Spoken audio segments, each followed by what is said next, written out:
OC. Viewer discretion is advised. Incoming transmission in 5, 4, 3, 2, 1.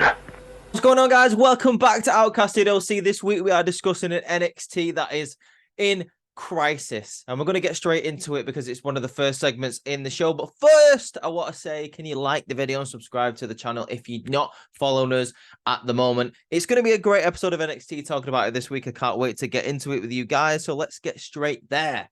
Andre Chase is in a bit of trouble, and the whole of Chase University is in a bit of trouble because there is a controversy going on at the moment at Chase U, and all the paparazzi are talking to him, trying to get some answers out of him. But all that Andre Chase has to say is he is cooperating with the investigation fully. We don't really know what's going on at the moment. We know that last week he got that letter from one of the D'Angelo family's people. We don't really know what's going on there. JC Jane had a little bit of a read, I think she got a couple of sentences in until Andre Chase grabbed the letter off her. But we don't know what's going on, so it's going to be interesting to see what's going to happen. All we do know is Chase University has lost faith in Andre Chase, but while the paparazzi are trying to get some answers out of him, Duke Hudson's like, make sure you print my name as the MVP, the one half of the tag team champions of Chase University. So well done, Duke. You try to get yourself over with the paparazzi. Fair play to you. We now go into the NXT Tag Team Championship match. We get the D'Angelo family, that being Tony D and Channing Stacks Lorenzo, challenging for the tag team titles, obviously against Andre Chase and Duke Hudson. The first thing that I want to say about this match is it was so fast paced. Like, it was quite a long match. It lasted at least 10 minutes, but the pace was so quick between these four guys. It was really, really cool to see. Like, never slowing down. Just from the get-go, like, everything was popping off. It was really, really, really good to watch this match, is what I'm trying to say. Don't know how else to say it, really. But it pops off, and then you get Andre Chase getting distracted by Chase University, the Chase U section in the audience, because they all keep walking out. And whenever Andre Chase tries to rally, tries to get anything going, Chase University boo him and try and distract him. I'm assuming they're trying to distract him by walking out of the arena. This is not good for Chase University because Stacks and Tony D hit the bada bing, bada boom for the 1, 2, 3, and now they are once again NXT Tag Team Champions, and the problems just get worse and worse for Chase University. What are they going to do? They no longer have the Tag Team Championships. Obviously, JC Jane is causing problems in Chase University. I don't think Andre Chase likes her too much. Thea Hale is acting up all the time, as we know. And Duke Hudson maybe is losing faith in Andre Chase, added to the fact that they've got a massive investigation going on at Chase U. What is the future of Chase U? In my personal opinion, I don't want them to break up. They're one of my favorite factions of the whole of WWE. It's so funny. It's one of the main reasons that I tune into NXT to watch it, apart from to review it for you guys. I love it. I love Chase U. Everything about Chase U is very, very funny. But yeah, like I said, that's what I'm taking away from this match. It was very, very fast paced. It was very, very cool to see. I'm happy that the tag team championships are back on the Tony D family because, well, if you're not going to take them up to the main roster, then give them the tag team championships because they're the most solid tag team in the division right now. You've got a bunch of tag teams in that division that are very, very good, but at the same time are not on the level of Tony D and Stacks and Chase U for that matter. But we'll get into a little bit of that. I'm going to be talking about that a little bit later on because we've got another big tag team championship match in the NXT tag team division to discuss a little bit later. What else happens after this with Chase U? Oh yeah, there's a little bit later on in the night where obviously Chase U are disappointed that they've lost the tag team championships. The paparazzi once again are trying to get some answers out of Tony D, but he's not willing to answer those questions. So what does he do? He tries to escape the paparazzi. Fortunately for him, he got Thea Hale and JC Jane waiting there in a car, waiting to get him out of the arena, waiting to help him escape the paparazzi. So hopefully we'll get some more answers next week from Chase University. What do we have next? So Lita, obviously last week we had Mick Foley pick 2 qualifying matches for the Iron Survivor Challenge at NXT Deadline. We're having a couple more Hall of Famers decide them, that being JBL and Jerry Lawler in the next couple of weeks. But this week we have got Lita, and she picks 2 qualifying matches, one for the men's, one for the women's. For the women's, we have Roxanne Perez going against Lash Legend of the Metaphor, which I was very happy to hear about. Because I think she's got a lot of potential. I think she's quite good on the microphone. She's one of the key members of the Metaphor. So I was happy to see her get an opportunity to get into the Iron Survivor Challenge. Next, we have Trick Williams getting his opportunity, but he's going to have to get through Joe Coffey of Gallus to get to the Iron Survivor Challenge. Let's talk about both of those matches right now because we might as well because I've brought them up. So let's first talk about the women's match. You guys know how I feel about Roxanne Perez. I think she's still a little bit green. I'm not a big fan of her character right now. I just don't think she's hitting all the marks at the moment for me. She deserves to be in the main event in the NXT women's division because she's one of the biggest and brightest stars. But I do think she's living on past glories at the moment. Her character is pretty much, look what I did last year. Well, what have you done for me lately, Roxanne Perez? That's just my opinion on Roxanne Perez. This match comes to an end. There's not really much to tell about this match, except it's like David versus Goliath, because Last Legend is huge. She's about 6'1", I think. And obviously Roxanne Perez is very tiny. So it's a nice little David versus Goliath thing going on. Obviously, you've got the whole of Metaphor at ringside here.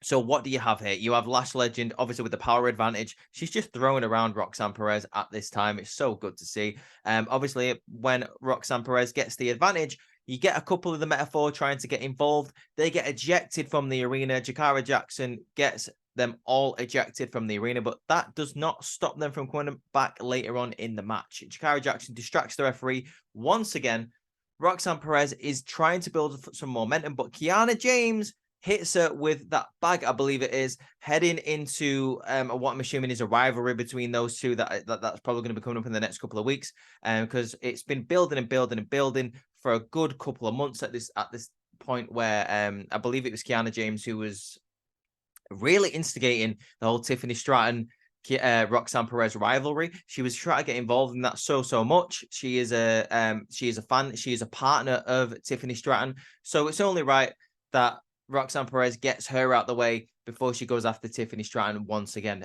So Kiana James gets involved, distracts Roxanne Perez, and it leaves the door open for Lash Legend to hit a big move for the 1, 2, 3. Nice little. I like this. Like you've got someone here who's not really had any opportunities, someone who's been killing it in the Metaphor at the moment. Lash Legend is in the Iron Survivor Challenge with Tiffany Stratton. There's going to be a couple more people added to that match.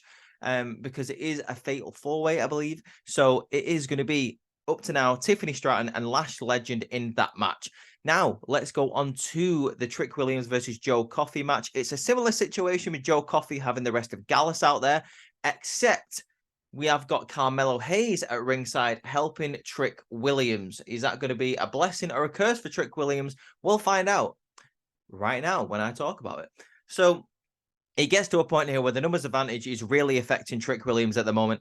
It is really like affecting his ability to gain any momentum in this match. So Carmelo Hayes ends up getting involved. Trick Williams knocking Mark Coffey off of the ropes, and then as he's trying to get involved, Wolfgang is getting his leg pulled by Carmelo Hayes. He's trying to drag him off of the ropes. So he does drag him off the ropes, but at the same time, Trick Williams goes for a clothesline. Obviously, Wolfgang isn't there anymore to receive the clothesline, so he goes flying over the ropes, and it looks like Carmelo Hayes accidentally did it, but Booker T's there hyping it on commentary, acting like Carmelo Hayes did it on purpose. Obviously, that wasn't the case, but it's building a little bit of tension between Trick Mello, obviously resulting in a rivalry eventually, in my opinion. So what happens then is Trick Williams gets a little bit distracted. Joe Coffey hits a couple of big moves on Trick Williams, but it isn't to be because he kicks out, gets into the position for the flash knee, hits Joe Coffey with the flash knee for the 1, 2, 3. Trick Williams is in the Iron Survivor Challenge, which was really cool. Carmelo Hayes looks a little bit disappointed that his boy won the match. He's there. He's not really celebrating with him on the ramp as he's going back. So is Carmelo Hayes a little bit jealous of Trick Williams being in the Iron Survivor Challenge? And will Carmelo Hayes receive an opportunity to get into the Iron Survivor Challenge again? Let's find out about that in a couple of weeks. I love the Iron Survivor Challenge. It debuted last year, and I instantly fell in love with it. I love the concept of it. I think it's such a good idea as like a big match. You don't get many big matches that are getting invented these days that actually have a good concept and a good couple of rules behind them. So it was really cool to see this match last year, especially if it's at Survivor Series weekend, which would be really cool. because then you would have the War Games and the Iron Survivor Challenge either on the same weekend or in the same week. I'd really, really enjoy to see that. So up to now in the Iron Survivor Challenges, like we said previously, we've got Tiffany Stratton and Lash Legend in the women's one, and in the men's one, we have got Dijak and Trick Williams, who are going to be the other two people that are going to be involved in those respective matches. I can't wait to see that. But yeah, like in some good qualifying matches this week, some surprising winners this week. I really thought Trick Williams was going to get costed the match by Carmelo Hayes somehow accidentally, but it ended up going on to win. So I'm cool with that. And obviously, Lash Legend winning. I'm cool with Lash Legend winning because it's, like I said before, a opportunity that she hasn't had before, and it's going to be a big match. I don't think she's going to win that match, but it's cool that she's in it. It shows that WWE has a little bit of faith in Lash Legend, I suppose. We now go backstage to where Dominic Mysterio is talking to Baron Corbin, saying that Wes Lee is just a problem that doesn't go away. Baron Corbin turns around and goes, well, actually, he does go away, and then he comes back again. That's the whole problem. Wes Lee had a little list. He got his crayon out and he started writing on it last week. Well, I'm going to add something to that list. I'm going to send him to the hospital. And Dominic Mysterio asks if Corbin needs any help tonight. Baron Corbin says, no, I don't need any help, but I appreciate the offer. Corbin bigging up the Judgment Day, bigging up Dominic Mysterio. Does that mean anything? I don't know. It might do. I think it's a possibility that maybe Baron Corbin is an option to join the Judgment Day. That'd be cool. Like, you know, if Judgment Day are expanding, obviously what we saw on Monday Night Raw was spoiler alert, Drew McIntyre possibly joining the Judgment Day. Can you imagine if they start recruiting in NXT and have Baron Corbin join the Judgment Day? I wouldn't mind seeing that. That'd be a really, really cool thing to observe. What do we have next? Oh, we have we've got a really, really cool segment here. So we got Supernova Sessions. Obviously we have got Noam Dar out there, the Heritage Cup champion. We have got Jakara Jackson. We have got Aura Mensa, main man Mensa, baby, and we have got Lash Legend. Just a little pointer out. Lash Legend won the qualifying match after the Supernova Sessions, but I was just talking about the match because I might as well have while we were talking about who was in the qualifying matches. But as for now, we have a Supernova Sessions, and the guests on this sessions are the Alpha Academy. All of them are there. Akira Tozawa, Chad Gable, Otis, and Maxine Dupree. It is revealed, should I say, that the person who's going to be challenging Noam Dar next for the Heritage Cup is going to be Chad Gable. Noam Dar gets tricked here. He thinks it's going to be Otis because he was thinking, oh, I'll challenge, I'll accept the challenge after what Nakamura did to you on Monday Night Raw. But Gable's like, nah. Stealing the line from LA Knight there. And it is going to be Gable that's going to be challenging for the Heritage Cup. That's going to be a really, really cool match. Is that going to be a Deadline? I'm not sure. I can't remember if they said it was going to be a Deadline or it's going to be next week on NXT. Either way, I'm down with. That type of match, that type of stipulation for Chad Gable suits him perfectly. Tournament rules, kind of like, you know, minute by minute rounds. I'm really, really looking forward to that. Do I think he's going to win the Heritage Cup? Probably not. Noam Dar is on a roll at the moment with that Heritage Cup, so I'm fine with Noam Dar keeping that championship for a long, long time. There's a really funny moment here where Otis is getting a little bit excited with Lash Legend. Lash Legend starts talking to the rest of Alpha Academy, you know, basically giving him the work, basically saying they're not as good as the Metaphor, and Otis is like, Lashy, you can say whatever you want to me. Oh yeah. So he starts gyrating his hips. Aura Mensa gets a little bit annoyed with this, like starts doing a dance off with him. It all kind of kicks off. It's in like I love the Alpha Academy and I love the Metaphor. This was a great combination of people in the same ring at the same time. Just a really entertaining scene on NXT this week. And do you know what? It might be it might be my favorite moment of this week on NXT, the Supernova Sessions. I thought it was a very, very funny. Do you know what? I said that Noam Dar is a great Heritage Cup champion, but it would be nice to see Chad Gable have a championship match, have a championship. But I don't know if I want that to be at the expense of Noam Dar. I had my mind made up before when I talked about Noam Dar. I hope he retains, but now I'm thinking about it and I'm like, ooh, I don't know. Like, I'm gonna have to think about that for a week, guys. If the match is next week, I'm gonna have an answer for you who I want to win. But that's a difficult decision because you've got such a guy there in NXT who's doing such a good job in Noam Dar, and Chad Gable, who's been killing it at the moment on Monday Night Raw. The Alpha Academy as a whole have been killing it on Monday Night Raw. So it would be nice to see them, have some glory, have some gold, I suppose. I'm just going to briefly talk over this bit. There's some tension going on in the tag team division. Obviously, you've got Stax and Tony D. Yay, new tag team champions. You got Angel and Carrillo there talking about, you're not going to be holding on to them for very long and blah, blah, blah. Who cares? Nathan Fraser was there. That made me care less. But obviously, there's some tension in the tag team division because then they all kind of start fighting. Malik Blade and Idris Enofe were there as well, I believe. So this is the tag team for me that needs to start getting built up because I really enjoy their work when they're in the ring. So maybe the tag team division needs to start taking them a little bit more seriously. Next, we have a situation here where I don't know how I feel about this. Just because usually these segments are stupid, but I actually enjoyed it, and it's character development for Xia Li. So Lyra Valkyria gets invited to Warriors Tea with Xia Li. She gives her like a coat or a t-shirt thing to wear because apparently it's tradition. Because back in the day when warriors used to fight each other the night before, they would meet for tea and show each other respect, and they would prepare by drinking this tea. And this tea is a metaphor for what goes on during battle because the leaves, although they seem strong and they endure, the water needs to be boiled to a perfect temperature, and then eventually the leaves can't take it and then they break down. Lyra Valkyria compares this to humans when they battle. Eventually they break down, and Xia Li says next week this will be you, essentially. This was good. I actually enjoyed it. I'm paraphrasing. It went on for a little bit longer than I'm saying. Lyra Valkyria declines drinking the tea, and Xia Li says, if you do this, I will show no mercy next week in our championship match. I'm not going to lie. I kind of want Xia Li to win. I know she's not going to win, but I would quite like Xia Li to win. I'm enjoying this little push that she's getting.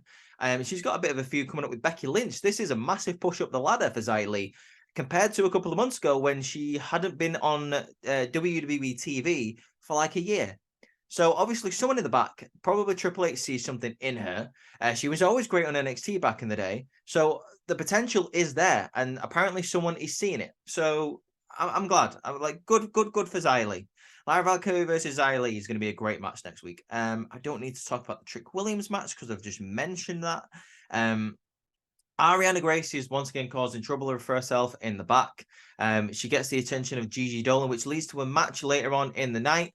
We might as well talk about that now because nothing really happens. Gigi Dolan wins that match. There's that meme going on at the moment. There's that picture like floating around Wrestle Talk in the WWE community at the moment where it's like Gigi Dolan's face where she just looks absolutely disgusted with Ariana Grace. This match ends where Ariana Grace tries to cheat and win the match, but the referee sees it happening. Obviously, this distracts Ariana Grace just for enough time for a mega shot from Gigi Dolan for the 1, 2, 3. I really like Ariana Grace. I think she's got a lot of potential in NXT. She kind of reminds me of what Bo Dallas was doing, like when he was in NXT, when he was NXT champion, that whole Bo Leave thing. And her character is like, she's a pageant winner. She is basically, like trying to encourage everyone, but in like the most annoying way possible. So I'm a fan of Ariana Grace, and I hope to see more from her. We now go backstage to Bron Breakker, where he says he does not feel any remorse what he did to Von Wagner or Robert Stone.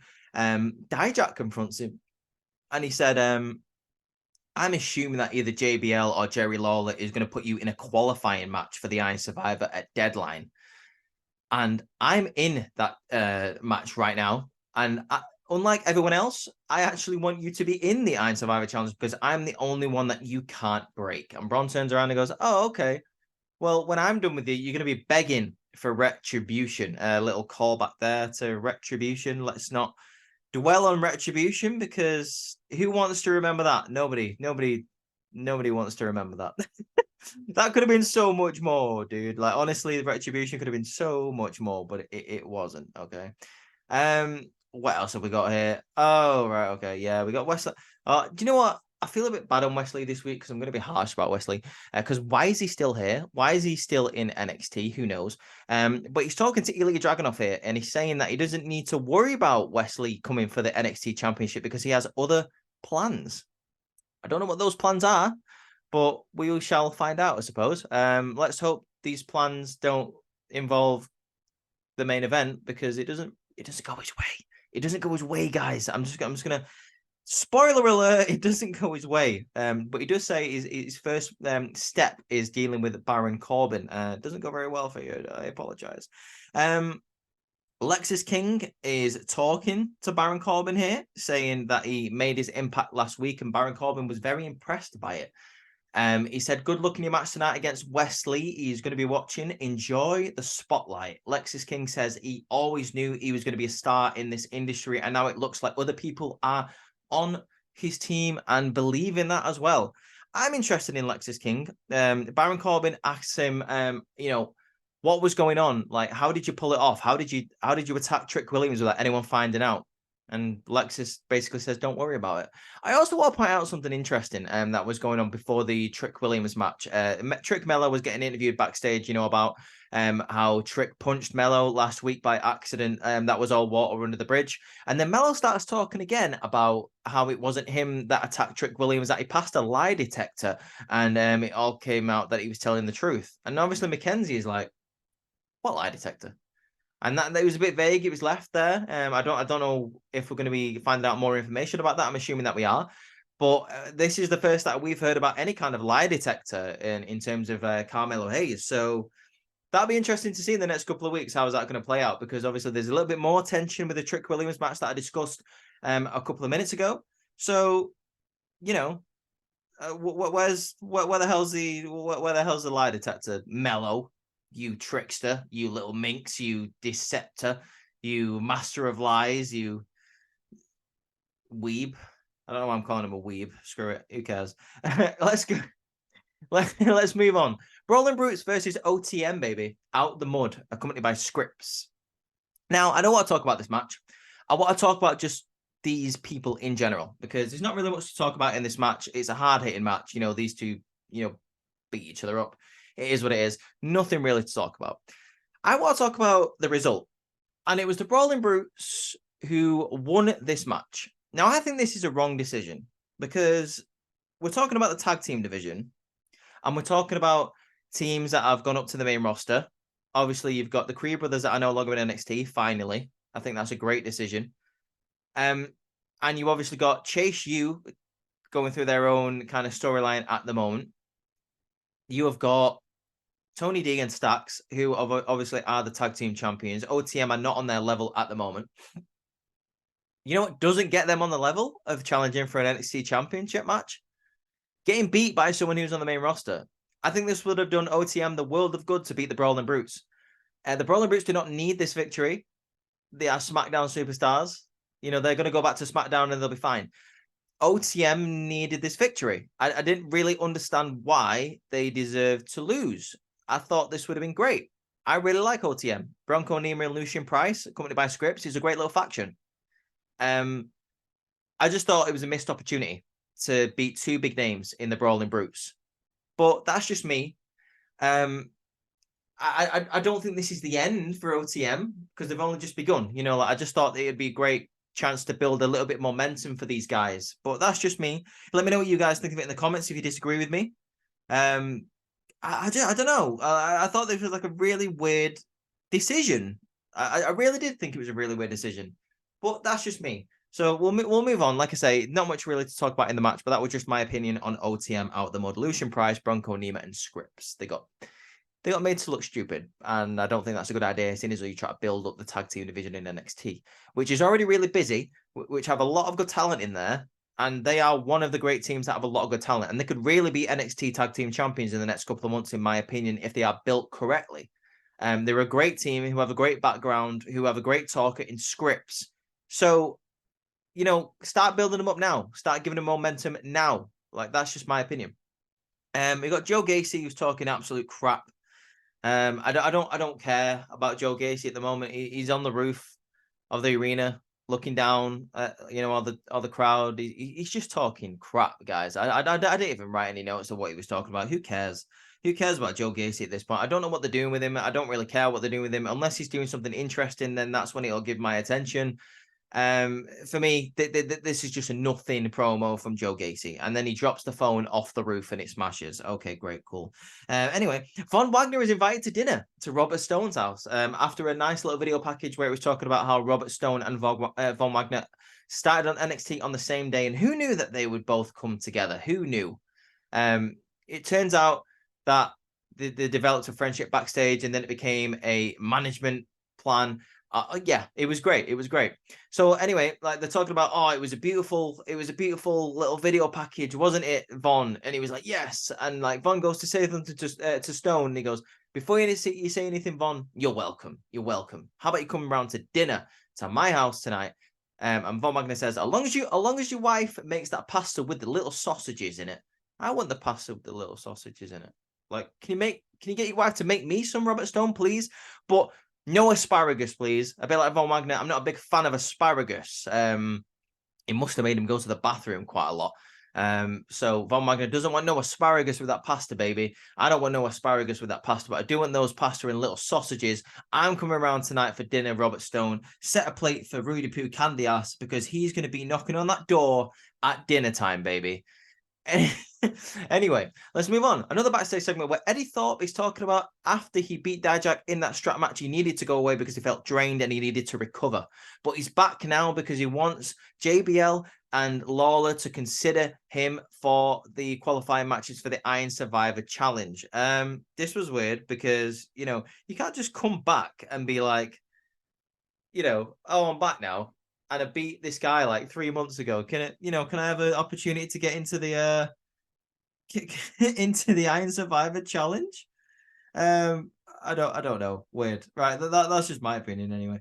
But Eddie Thorpe, I think he's great, but I think that he's just a bit of a nothing character at the moment. I get that he's got like that Native American heritage character going on at the minute, but like I need some more information. I need some more to sink my teeth into. Do you know what I mean?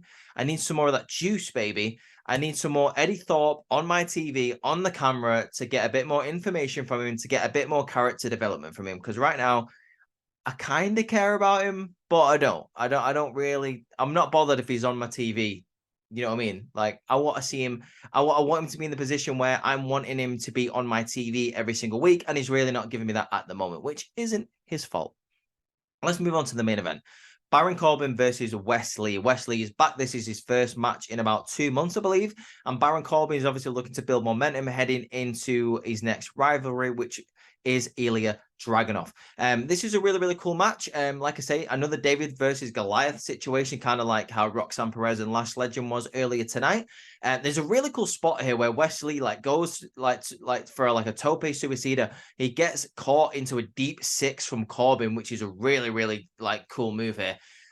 Corbin doesn't get a lot of offense in this match. Wes Lee is quite dominant during this match, like cutting the big man down to size, getting on his knees so he's like the same size as Wes, which really shows how big Baron Corbin really is.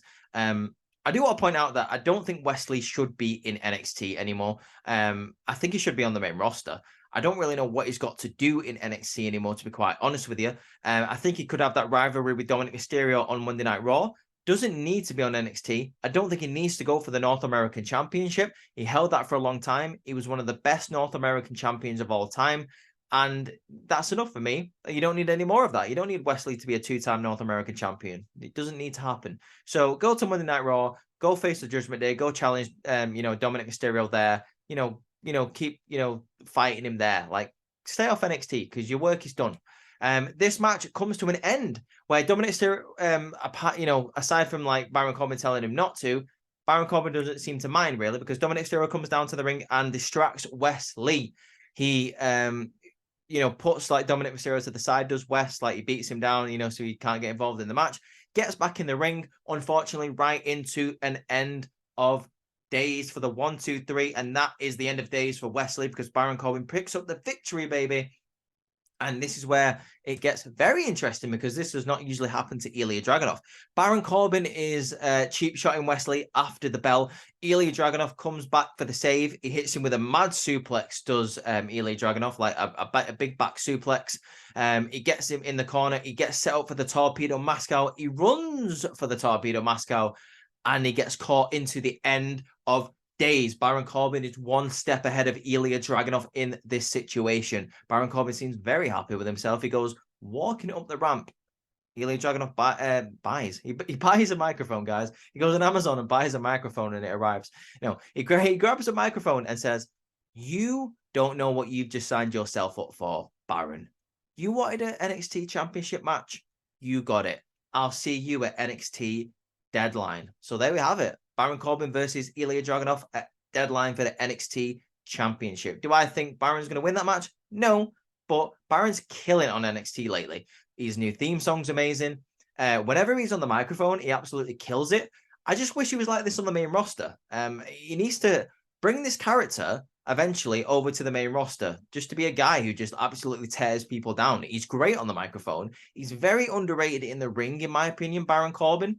So if he does this on Raw or SmackDown, it could be very successful. You could be looking at a future world champion in Baron Corbin if he's able to keep this momentum from NXT that he's gathered.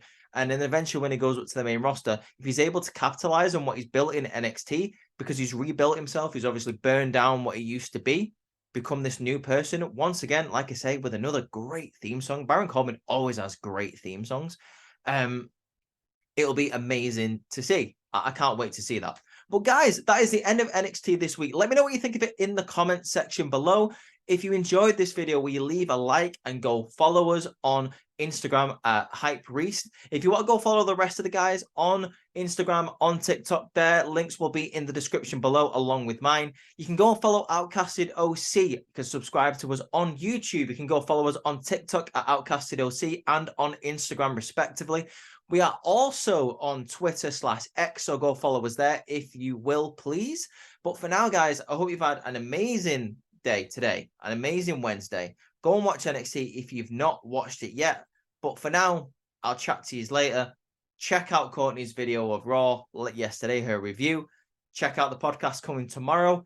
I might be on it, I might not be, unfortunately, but the rest of the crew definitely will be there. But for now, peace out, guys.